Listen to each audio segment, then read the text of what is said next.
Salam saudara sekalian yang dikasihi Tuhan, senang sekali boleh menyapa saudara sekalian melalui renungan hari ini. Saya memberikan tema renungan hari ini, tak tergoyahkan. Nasnya terambil dari 1 Petrus pasal yang kelima ayat yang ke-12 sampai ayatnya yang ke-14. Saya akan membacakan bagian ini, Bapak Ibu Saudara sekalian silahkan menyimaknya. 1 Petrus pasal 5 ayat yang ke-12. Dengan perantaraan Silvanus yang kuanggap sebagai seorang saudara yang dapat dipercayai, aku menulis dengan singkat kepada kamu untuk menasehati dan meyakinkan kamu bahwa ini adalah kasih karunia yang benar-benar dari Allah. Berdirilah dengan teguh di dalamnya. Salam kepada kamu sekalian dari kawanmu yang terpilih yang di Babylon dan juga dari Markus anakku. Berilah salam seorang kepada yang lain dengan cium yang kudus. Damai sejahtera menyertai kamu sekalian yang berada dalam Kristus. Amin. Saudara sekalian, sebagian dari kita pasti pernah merantau, tinggal di tempat asing. Tidak ada orang yang kita kenal dan kita juga belum tahu daerah, kota, ataupun negara yang kita tinggali tersebut.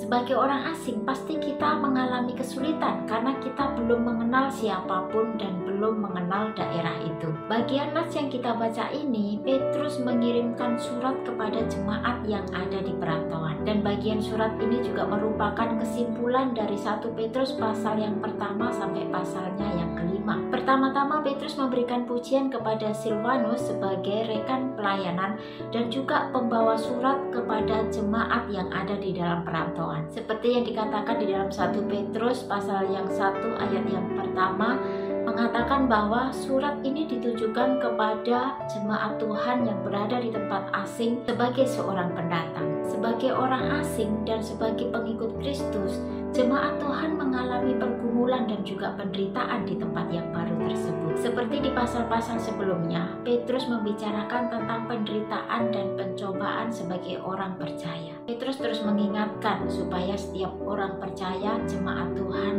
tetap setia, tetap beriman, tetap menghargai, menghormati, dan mengasihi orang lain seperti Tuhan mengasihi jemaatnya. Petrus memberikan nasihat kepada jemaat yang berada di perantauan bahwa ketika mereka berada di tempat yang asing, mereka tidak sendirian. Saudara-saudara seiman dimanapun, mereka mengalami nasib yang sama. Mereka tidak menderita sendiri, tetapi saudara-saudara seiman yang lain juga mengalami yang sama, mengalami penderitaan, mengalami kesulitan di dalam menjalani hidup mereka. Tentunya kesulitan yang mereka hadapi bisa menggoyahkan iman mereka. Di bagian surat Petrus yang terakhir ini, Petrus juga mengingatkan, menasehati bahwa mereka memiliki jaminan yaitu keselamatan dan juga mereka memiliki hak istimewa yaitu menderita di dalam Kristus. Mereka sebagai orang percaya itu adalah sebuah anugerah. Oleh sebab itu mereka harus tetap berpegang teguh di dalam iman mereka kepada Kristus. Meskipun di dalam kesulitan, mereka tidak boleh tergoyahkan iman mereka oleh penderitaan di dunia ini.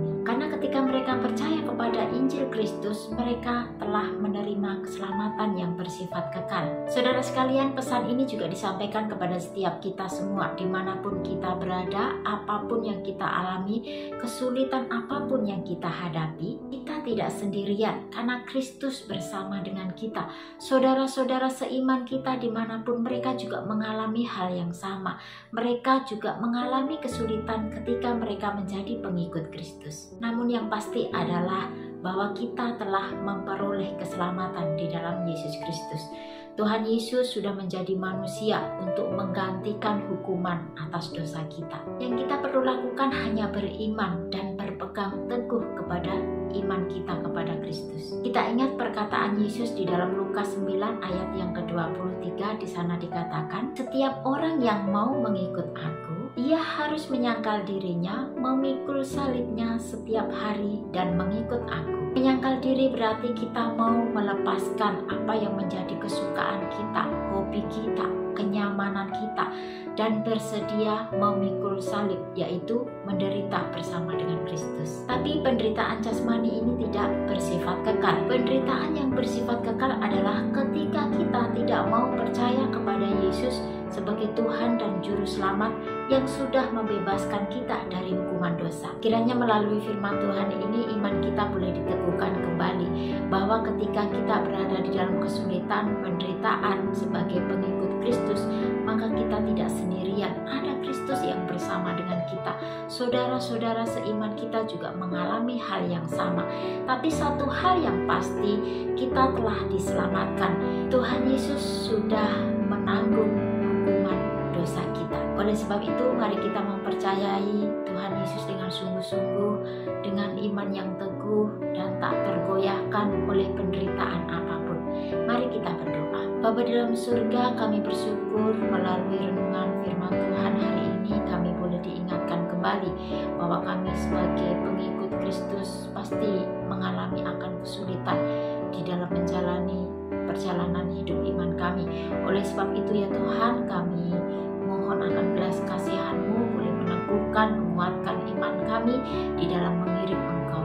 Ini doa harapan kami Tuhan. Di dalam nama Tuhan Yesus kami sudah berdoa. Amin. Selamat beraktivitas. Tuhan Yesus memberkati.